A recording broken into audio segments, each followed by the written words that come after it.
And good evening, everybody. Once again, welcome to another Championship Week video notebook here at Hoops HD.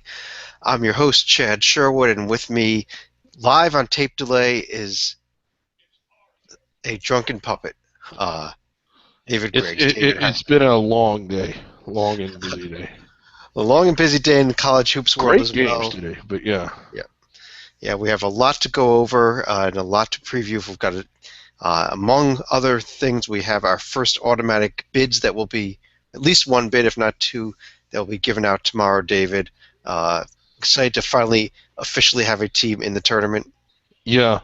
And again, we got to remember to put them in bold and caps on the survival board so the committee knows to take them for Right. sure. Yeah, so I mean, that'd be a real shame if the committee screwed up and left an automatic bid out. That Yeah, would. yeah, because simply because we forgot to update the board. But give me a second here. We are going to pull up some of the scores from today right on my screen. And as we do, we're going to begin tonight in the Missouri Valley Conference.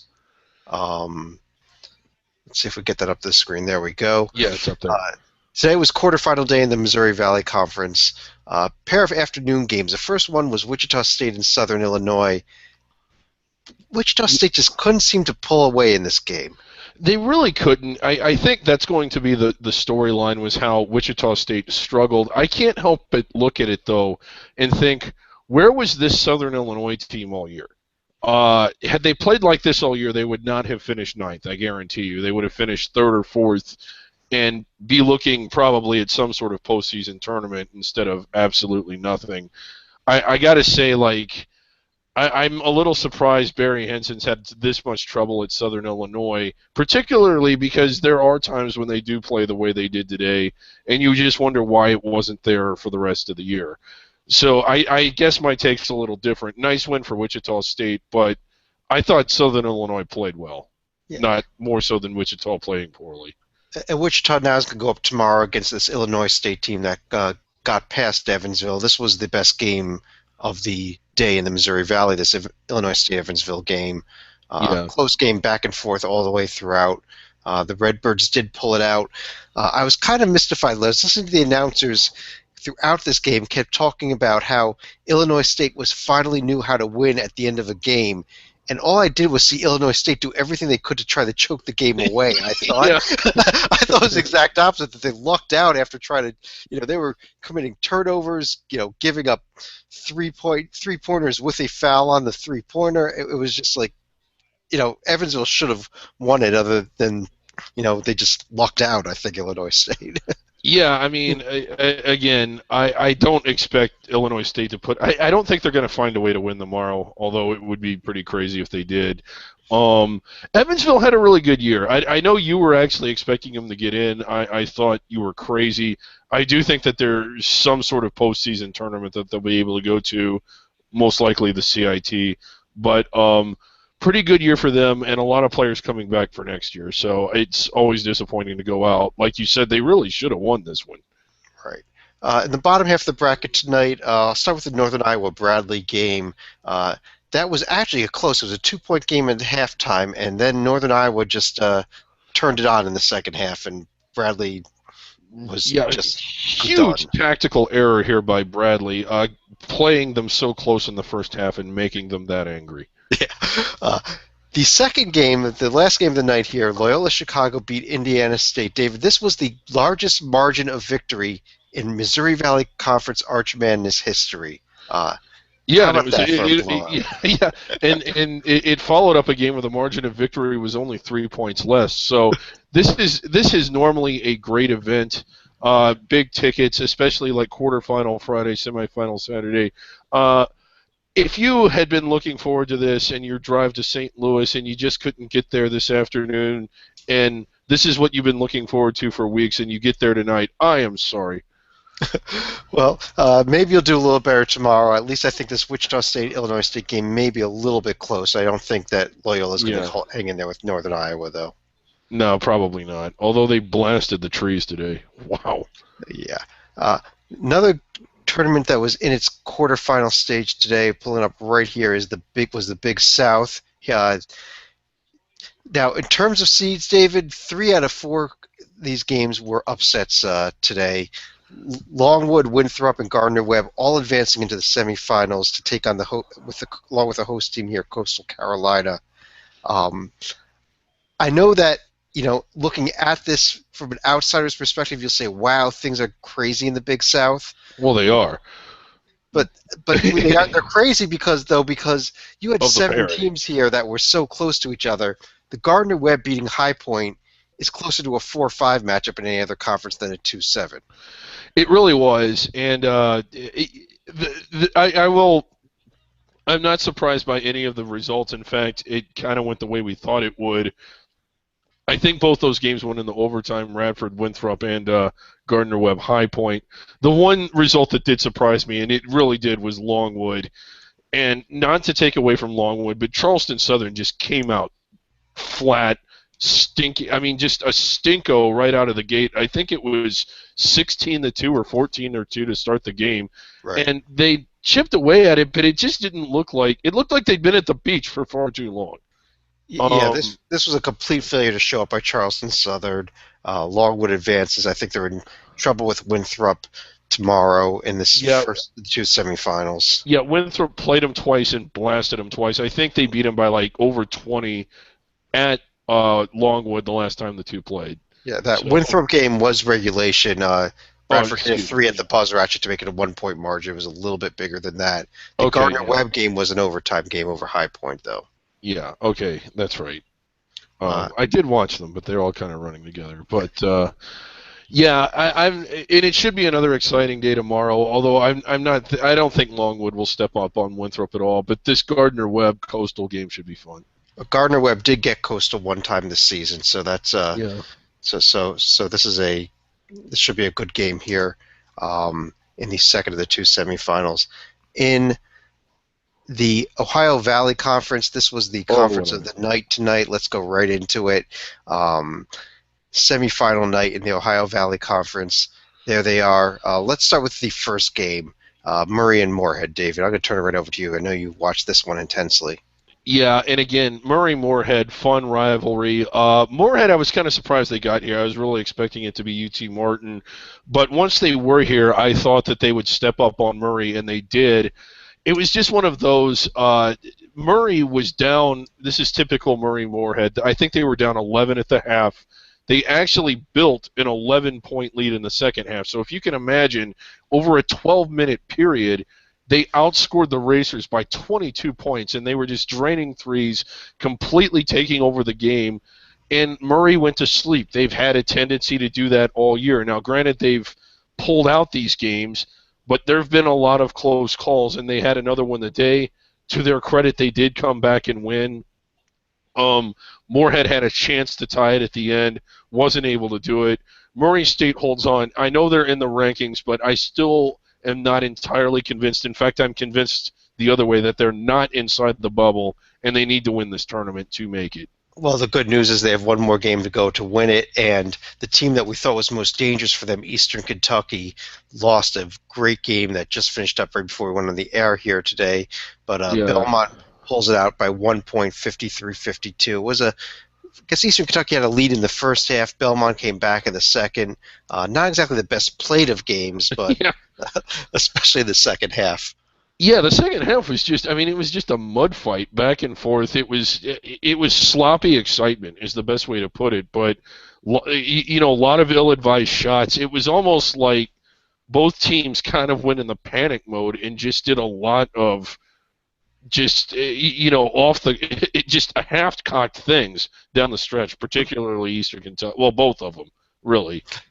Had they played another hour, it would have probably been 57-56. Now, Murray Belmont in the finals. I think Murray State wins this game tomorrow, and I think it's going to be a bigger margin of victory than either of the games today. I think it's probably going to be a 8 to 10 point victory tomorrow. That's my call.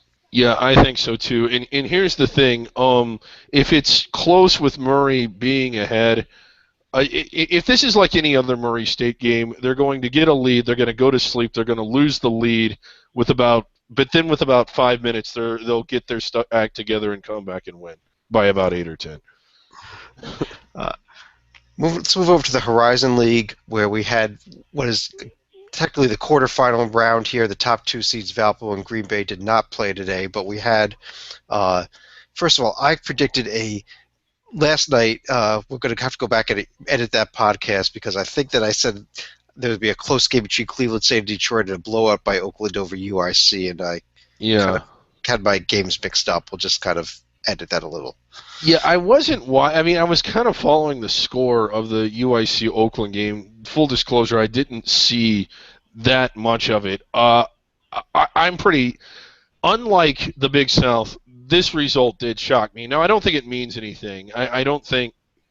I don't think either team would have really gotten by Green Bay, but this was a UIC team that, since falling down by 19, they've played three excellent halves. They're three Uh, best halves of the well, year. well, actually, David, if you didn't watch the game, they actually in the Oakland game in the first half fell down by 15 points here real early on as well, stormed back by halftime, and then just were able to hold right there close with Oakland throughout the second half and pull it out. So, uh, Was the problem UIC had this year was that they just weren't falling behind by large margins early in the game. yeah, if UIC is down by 15 points or so, with about 5 minutes left of the first half tomorrow, Green Bay better watch out. That's all I got to say. Yeah. Um, the God. other game, the other game here, Cleveland State. Well, Cleveland State did totally shut down Juwan Howard Jr. for Detroit. He had 3 points in the game, and that was on a three at the buzzer at the end of the game for his only 3 points. Yeah. So, the great defensive effort there as well by Cleveland State, and I think we've got a real good game here with this Valpo Cleveland State game tomorrow. Oh, we really do. They're all sold out tomorrow, and it's going to be kind of wild because both games at Valpo, the first game, it's going to be rather empty, and it's always funny when a game's sold out but yet has no people in it because I think it's both on the same session. But Valpo is ready for this. And it's crazy. You'd think it was their first time being in this situation. It's not. It's actually kind of familiar for them, but they are jacked up for this one. It should be a raucous atmosphere. If Cleveland State pulls this off, they will have earned it tomorrow. I agree completely. A couple conferences that started play with their first round action day. We'll start in the Colonial, where we had a pair of very good games. 74-69 overtime win by Elon over Towson, and then a 56-48 win by Charleston over Drexel. Not Neither one are teams that we expect to go that far, but if you're just looking for an entertaining game today, the Colonial really brought it Yeah. with both their games. Um, Drexel, they've always been really erratic. This year they were way more bad than good. But I mean, oh wow, this is not a good Charleston team. And again, I gotta ask, is this it for Bruiser Flint? Drexel had some injuries this year, and that may be enough to get him another season. He's had some Just good ones, but yeah, yeah, but this was not one of them. yeah, yeah. So Charleston now gets UNC Wilmington. I expect Wilmington to cruise in that game. Same thing with William and Mary against Elon. The other two Yeah. games tomorrow, I do expect some pretty good to both be competitive. The Delaware Northeastern game and the Hofstra James Madison game. Yeah, the Hofstra James Madison game should be really good. And you had mentioned Northeastern has been good at times. They've been really disappointing at other times. Delaware, for 2/3 of the season, they were pretty awful, but down the stretch, they've been pretty good. Yeah, including they won in Boston over Northeastern just a couple weeks ago. So Yeah. Northeastern really better be ready for them, or they could be a one and done in this tournament. Uh, Yeah. Over in the Southern Conference, we also kicked things off tonight. Let's get that up here. This was again first round games where UNC Greensboro got by Samford, and then Furman kind of just blew out the Citadel. Yes. Again, the UNC Greensboro Samford game was fairly interesting. Samford was in a lot of games this year. I mean, I think they were well prepared and well coached. It's just they had lousy players and no depth. And again, today I realized it was against the one of the worst teams in the conference, but again, they seemingly came out, had a couple leads, kept it close, but just couldn't get the win. I think Wofford is just going to walk all over Greensboro, but There is one game I've really got my eye on tomorrow, and that's that East Tennessee State Western Carolina game. I think that one's going to be a fun one.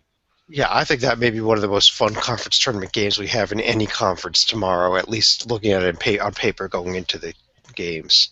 Yeah.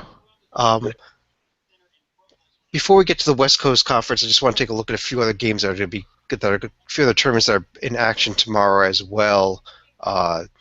In the Metro Atlantic, we're back in action after a day off today with the quarterfinals coming up on Saturday. Another huge game. We talked about this some last night. This Iona-Siena game, though, we're both predicting the upset in this one. Yeah, and again, it just maybe it just feels like it's going to happen. Maybe it's just we've watched Iona too much. We know what their tendencies are as well as they've been playing. I think we're both. It's not that we're predicting that it's a real possibility. I think you almost expect it. It's just kind of the same way you expect the Cubs to lose. And this Riders St. Peter's game, we may see the top two seeds go down. I think that St. Peter's is playing really well right now. Manhattan, I expect to cruise over Marist. We didn't speak about this Monmouth-Canisius game at all, though. Any thoughts on either one of these teams? And especially if Siena does win, the winner of this game could be in the championship game. Yeah, they really could. Monmouth-Siena's. You've seen Monmouth. Monmouth Canisius. You've seen Monmouth probably more than I have, but Canisius, they had some promise, but I don't know. They've just been too on and too off. It wouldn't surprise me if Siena beat the winner of this game, but I would expect the winner of this game to be favored against Siena. Right. Yeah, and I would kind of lean towards Monmouth here. Yeah. I think it'd be a nice story, at least as a Jersey guy here, to see our Monmouth team and at least having a shot at an NCAA bid. Yeah, but St. Peter's, I mean, they're a live wire team right now. They did not have a good season, but down the stretch they've been playing well. I mean, Ryder needs to show up for that game. Yeah, and I don't know that this is that great of a Ryder team anyhow. I think this Ryder team, I know they got the number 2 seed, but there's several teams in this conference that I like better than this Ryder team. Yeah, I think the team, my pick to win this, and we said this last night, would be this Manhattan team. And I'd agree with you there. Yeah. Over in the Northeast Conference, we're also back in action tomorrow. Pair of games, including our St. Francis, New York team. Now, let me just say for its Brooklyn team, but there are 5 teams in Division I that have been members of D1 since 1948 when it started, for every single year since then, have never made an NCAA tournament. 2 of them, Army and the Citadel, have had their seasons ended already. We do have 3 others alive for that. One is the William & Mary team we just discussed, who's the top seed in the Colonial. The second one is this SF Brooklyn team here that is back in action tomorrow against the other St. Francis of Pennsylvania. Yeah. This one is going to be fun. I mean, it's going to be an incredible atmosphere. The game is on television. If you haven't seen St. Francis or Brooklyn play at home, tune into this one. There's a lot of buzz and energy around this. Kind of around the city. I mean, I'm not going to compare them to St. John's or some of the bigger programs in New York, Iona, in Manhattan, but there is some energy around this program because of the story. They're real unique. They play on the second floor of basically, what would you call it, like just a convocation center, I guess. Yeah. Just the second floor of a building. They've got, it's just a gymnasium there. I wouldn't even call it an arena. I'd call it a gymnasium. Yeah, and it's great, and it's crazy, and again, a lot of these schools play in really small, intimate venues where they're right up on the court. I mean, high schools, a lot of them around New York probably can accommodate more fans than St. Francis Brooklyn can, but it's a really unique atmosphere, and it's really loud and it's really intense. Like, they'll have students behind the basket, and they'll literally be standing on the floor behind the baseline. It's crazy. The other game here tomorrow, I think, has potential to be a really good one. This Bryant at Robert Morris game. I like this Bryant team a lot better than Robert Morris, but being that this game is going to be out there in Western Pennsylvania, yeah, I think this game could be one of the better games of the day. It really could be. I think both these games are going to be pretty good. Bryant really had to sweat out Sacred Heart. So, and then Robert Morris, they did kind of cruise in their game. So, yeah, it's not going to be easy to. I mean, we've seen this before. It's not easy to win at Robert Morris. In fact, I don't think they lost but one or two home games this year. David, I'm going to pull up a bracket now that we have not looked at yet in one of these, in one of our Championship Week notebooks. This is the Summit League, which kicks off play tomorrow night with two of its four quarterfinals, the 1-8 and the 2-7 games. The Western Illinois South Dakota State game and the Denver North Dakota State games will be coming up Saturday night. The other two quarterfinals will be played on Sunday night.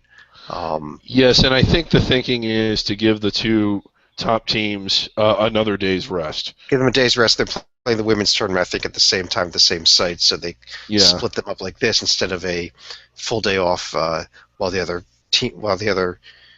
teams do their quarterfinals. As far as the two games go tomorrow, the North Dakota State-Denver game is definitely the more interesting one because we all know how talented of a team this Denver team is, but yes, they're still going to lose.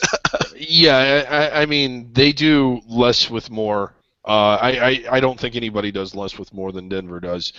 South Dakota State and North Dakota State, it's interesting. You look at their teams and they're real similar. You look at their profiles and they're real similar. This is kind of a budding rivalry. I mean, you would think it would be North Dakota State, North Dakota, South Dakota State, South Dakota, and those are. But in the conference, I'm starting to think that's turning into the bigger conference rivalry. It's two of the better teams. They've had the most success in recent years, and they really go at it. And how much fun would it be if they met in the finals? Well, yeah, we have a couple interesting semifinals that could happen with a South Dakota State versus South Dakota semifinal up top, and a North Dakota State versus Oral Roberts semifinal down at the bottom. Yes. Who do you like to win this tournament? South Dakota State. I'd agree with you there, and I really think that we're going to see these top two teams, South Dakota State and North Dakota State, in the championship game. Right. The West Coast Conference, I held off on it. Honestly, I did it because we were at halftime as we record this of the second game, and I wanted to make sure that we had a current score we could give. Actually, it is on the page anyhow. I should have known that. But Santa Clara not having any trouble so far. I don't foresee this changing. Right. Santa Clara is up 14 points right now for the right to go and play BYU tomorrow. We'll start with the San Francisco Pacific game that's already gone final. It was a 4-point win by San Francisco. Kind of a close game all the way throughout. I don't know how much of it you caught. A fair amount, and again, I'm not expecting San Francisco to step up on Gonzaga at all. Fairly decent crowd at this tournament so far. I guess playing it in Vegas. I don't know where the Orleans Arena is. If there's a casino there, then I guess you're going to get fairly decent crowds. But I don't know. Like, they get to play again tomorrow. And thank you for coming, and enjoy. Have a safe trip back. Right. They're going to get pounded by Gonzaga tomorrow. BYU, I expect to beat Santa Clara, assuming, or Loyola Marymount, if that comeback happens late tonight. The other two games here coming up tomorrow, David: St. Mary's versus Portland, Pepperdine versus San Diego.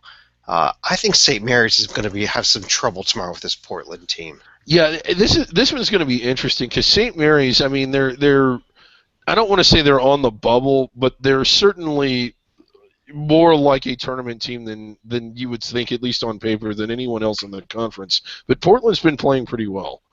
Yeah, Portland almost beat BYU. A couple days before BYU beat Gonzaga. The Pepperdine San Diego game, I think it could be a competitive game, but I think it's just a game for these two teams before they lose to Gonzaga in the semifinals. Yeah, I mean, it really has that feel. San Diego, I thought they would be better this year. They've been really disappointing with so many seniors, and I just thought that they would at least finish in the top half of the league. That's it for the brackets, although there was one other huge game we do want to discuss that happened tonight, and that was in the Ivy League, where we had actually an entertaining game and not as awful of a game as the first time around between Yale and Harvard. Yeah, the first half was kind of a rock fight, but how about Yale? I mean, I don't know. I feel both disappointment at Harvard, and I mean, I thought Yale was good and Harvard was bad. And Harvard's been kind of disappointing at certain points throughout the year. But how about Yale going on the road to Harvard? It was a pretty raucous atmosphere and getting the win. I don't think they're going to lose to Brown. Is it Brown they play No, tomorrow? Yale is at Dartmouth tomorrow. Yale's Now, at Dartmouth. Harvard did lose at Dartmouth this year, but Yale is at Dartmouth with a chance to clinch the NCAA tournament bid.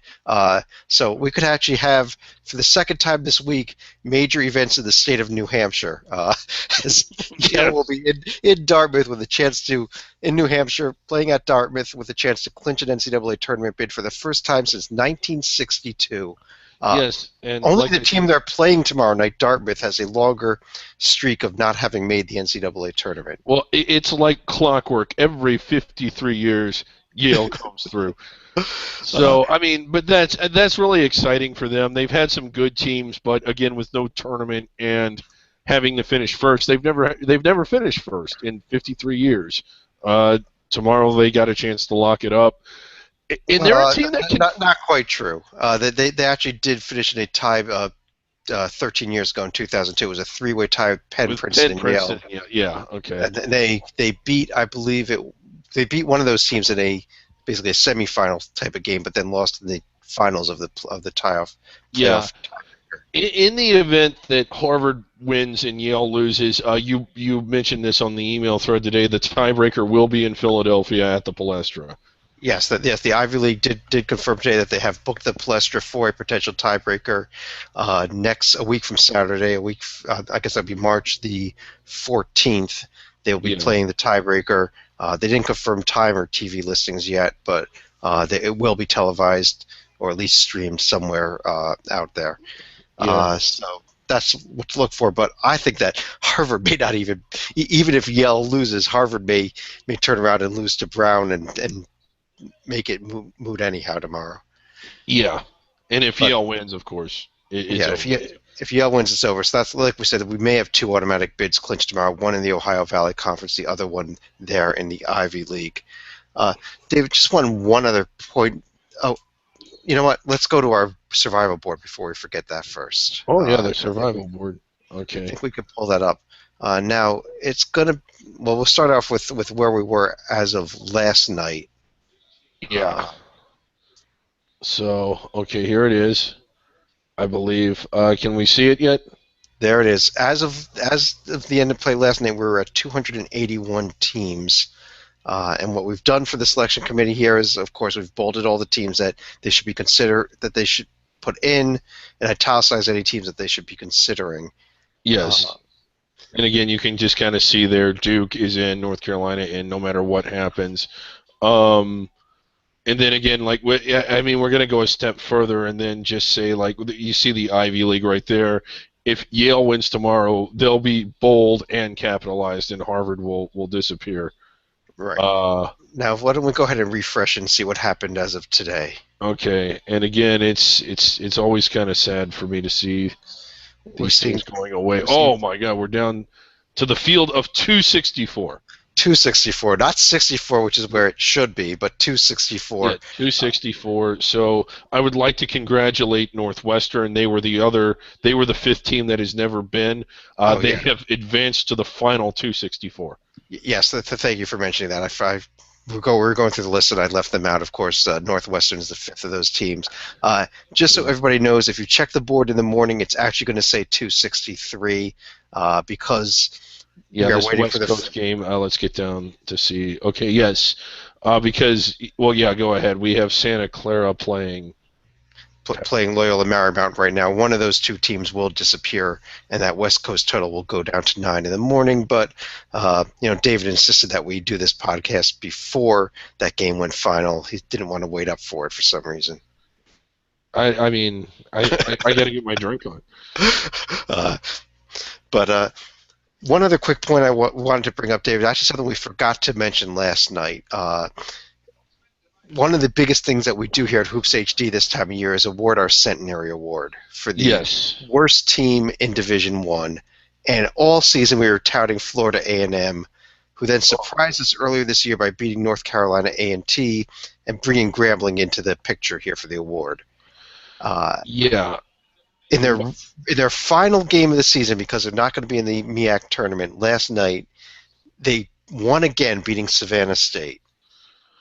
This is incredible. When you think about it, there are only a handful of teams that win their final game. Like, a smattering of Ivy League teams that aren't league winners but win their final game.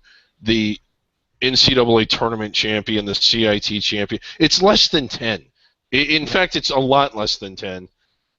Florida A&M won their final game. Yes. They're on the list of 10. They are. And as a result of this win, I think we have, at this point, are saying that there's no way Florida A&M will be our Centenary Award winner.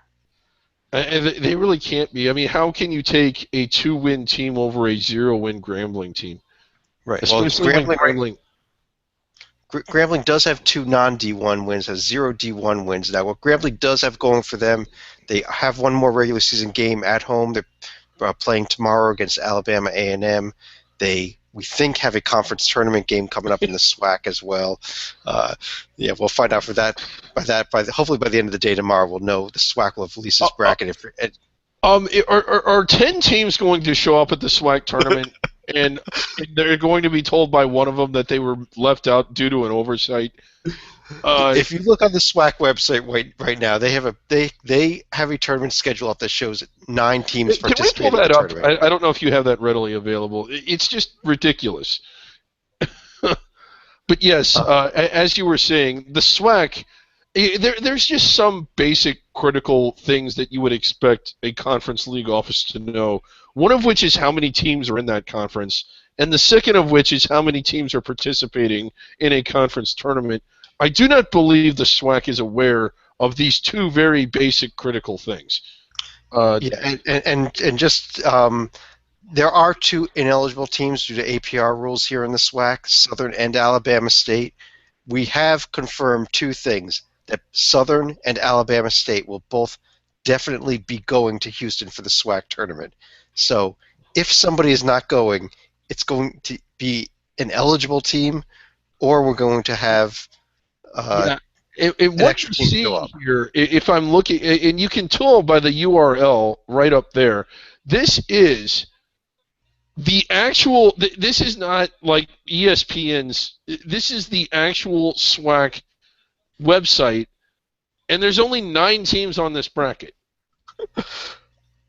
I don't know what's going on here. So Grambling, if it's the last place team, Grambling's playing their last game tomorrow. That's our next best guess. And we cannot get clarification. You have contacted the SID. You have reached out to the SWAC. They have not responded. I don't even know. I mean, God, Lee. I understand that some conferences has more resources than others, but come on, you can't answer a basic, simple, critical question. How many teams are in your tournament? You wanted to see something else, though, here. If we pull up the tournament schedule, they have some great entertainment. They're playing this in the the NBA arena there in Houston.